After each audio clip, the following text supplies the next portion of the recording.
बोलो श्री कृष्ण भगवान की जय। विष्णु भगवान की जय। आज हम पाप मोचनी एकादशी की व्रत कथा सुनेंगे, तो शुरू करते हैं।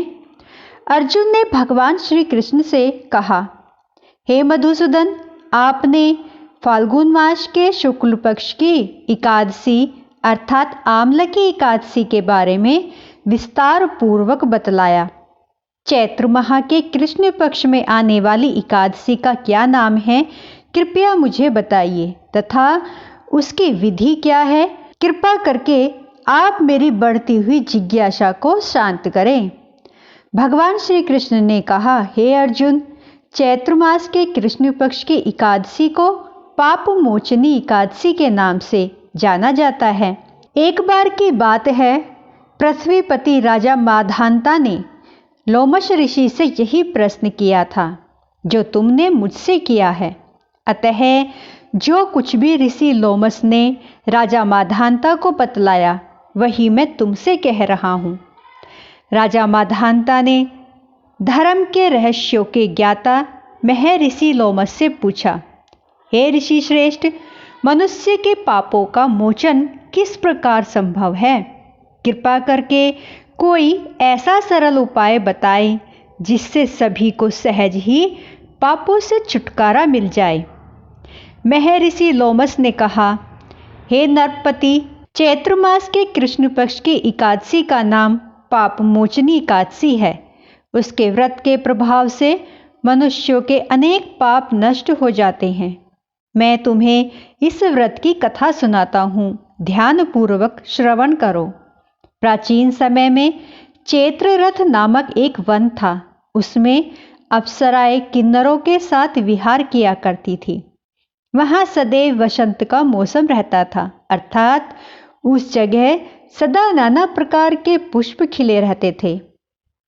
कभी गंधर्व कन्याएं विहार किया करती थी तो कभी देवेंद्र अपने देवताओं के साथ क्रीड़ा किया करते थे। उसी वन में मेधावी नाम के एक ऋषि भी तपस्या में लीन रहते थे। वे शिव भक्त थे।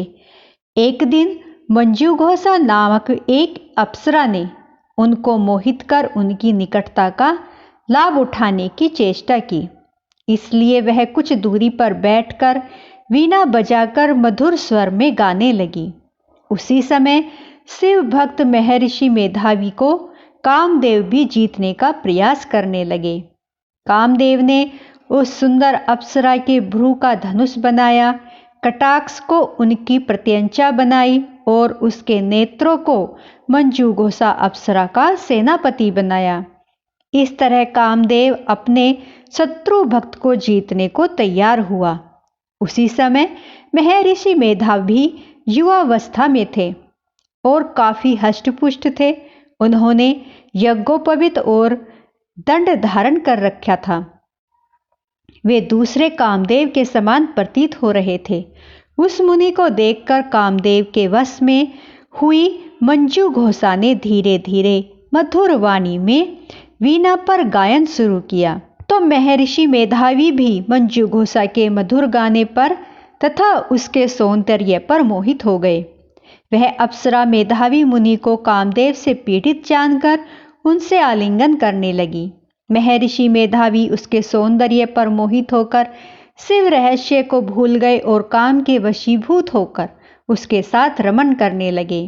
काम के वशीभूत होने के कारण मुनि को उस समय दिन रात का कुछ भी ज्ञान न रहा और काफी समय तक वे रमण करते रहे।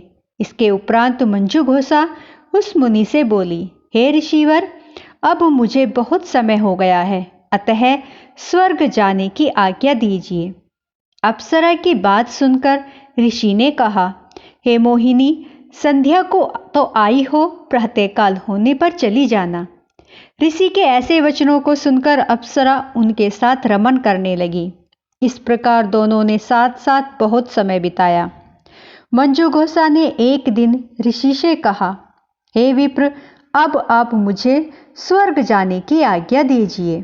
मुनि ने इस बार वही कहा, हे रूपसी, अभी ज्यादा समय व्यतीत नहीं हुआ, कुछ समय ठहरो फिर चली जाना। मुनि की बात सुन अप्सरा ने कहा, हे ऋषिवर, आपकी रात तो बहुत लंबी है। आप स्वयं ही सोचिए कि मुझे आपके पास आए कितना समय हो गया। अब और ज्यादा समय ये मैं नहीं ठहर सकती। अप्सरा की बात सुन मुनि को समय का बोध हुआ और वह गंभीरता पूर्वक विचार करने लगे। जब उन्हें समय का ज्ञान हुआ कि उन्हें रमन करते हुए 57 वर्ष व्यतीत हो चुके हैं, तो उस अप्सरा को वह काल का रूप समझने लगे। इतना ज्यादा समय भोग विलास में व्यर्थ चला जाने पर उन्हें बहुत बड़ा क्रोध आया। अब वह भयंकर क्रोध में जलते हुए उस तप नाश करने वाली अप्सरा की तरफ भ्रकुटी तान कर देखने लगे। क्रोध से उनके अधर कांपने लगे और इंद्रियां बेकाबू होने लगी। क्रोध से थरथराते स्वर में मुनि ने उस अप्सरा से कहा, मेरे तप को नष्ट करने वाली दुष्टा, तू महापापनी और बहुत ही दुराचारणी है। तुझ पर धिक्कार है। अब तू मेरे श्राप से पिशाचनी बन जा। मुनि के क्रोध युक्त श्राप से वह अप्सरा पिशाचनी बन गई। यह देख वह व्यथित होकर बोली, हे ऋषिवर, अब मुझ पर क्रोध त्याग कर प्रसन्न होइए और कृपा करके बताइए कि इस शाप का निवारण किस प्रकार होगा। विद्वानों ने कहा है, साधुओं की संगत अच्छा फल देने वाली होती है और आपके साथ तो मेरे बहुत वर्ष व्यतीत हुए हैं। अतः अब आप मुझ पर प्रसन्न हो जाइए, अन्यथा लोग कहेंगे कि एक पुण्य आत्मा के साथ रहने पर मंजू घोषा को पिशाचनी बनना पड़ा। मंजू घोषा की बात सुनकर मुनि को अपने क्रोध पर अत्यंत ग्लानि हुई, साथ ही अपनी अपकृति का भय भी हुआ। अतः पिशाचनी बनी मंजू घोषा से मुनि ने कहा, तूने मेरा बड़ा बुरा किया है, किंतु फिर भी मैं तुझे इस श्राप से मुक्ति का उपाय बतलाता हूँ। चैत्र मास के कृष्ण पक्ष की जो एकादशी है, उसका नाम पाप मोचनी है। उस एकादशी का उपवास करने से तेरी पिशाचनी की देह से मुक्ति हो जाएगी। ऐसा कहकर मुनि ने उसको व्रत का सब विधान समझा दिया। फिर अपने पापों का प्रायश्चित करने के लिए वे अपने पिता च्यवन ऋषि के पास गए। च्यवन ऋषि ने अपने पुत्र मेधावी को देखकर कहा, हे पुत्र, ऐसा क्या किया है तुमने कि तेरे सभी तप नष्ट हो गए, जिससे तुम्हारा समस्त तेज मलिन हो गया है। मेधावी मुनि ने लज्जा से अपना सिर झुकाकर कहा, हे पिताश्री, मैंने एक अप्सरा से रमन करके बहुत बड़ा पाप किया है। इसी पाप के कारण संभवतः मेरा सारा तेज और मेरे तप नष्ट हो गए हैं। कृपा करके आप इस पाप से छूटने का उपाय बतलाइए। ऋषि ने कहा, हे पुत्र, तुम चैत्र माह के कृष्ण पक्ष की पाप मोचनी एकादशी का विधि तथा भक्ति पूर्वक उपवास करो। इससे तुम्हारे सभी पाप नष्ट हो जाएंगे। अपने पिता च्यवन ऋषि के वचनों को सुनकर मेधावी मुनि ने पाप मोचनी एकादशी का विधि पूर्वक व्रत किया। उसके प्रभाव से उनके सभी पाप नष्ट हो गए। मंजू घोषा अप्सरा भी पाप मोचनी एकादशी का उपवास करने से पिशाचनी की देह से छूट गई और पुनः अपना सुंदर रूप धारण कर स्वर्गलोक को चली गई। लोमस मुनि ने कहा, हे राजन, इस पाप मोचनी एकादशी के प्रभाव से समस्त पाप नष्ट हो जाते हैं।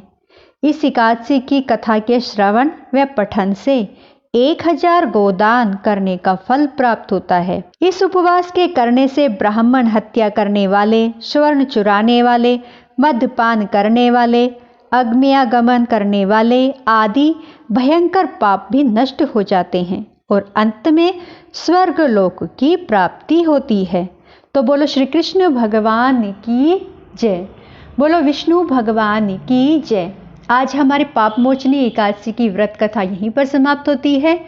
मेरी वीडियो आपको पसंद आई हो तो प्लीज़ लाइक, सब्सक्राइब, शेयर जरूर करें। आप सभी को हाथ जोड़कर प्रणाम।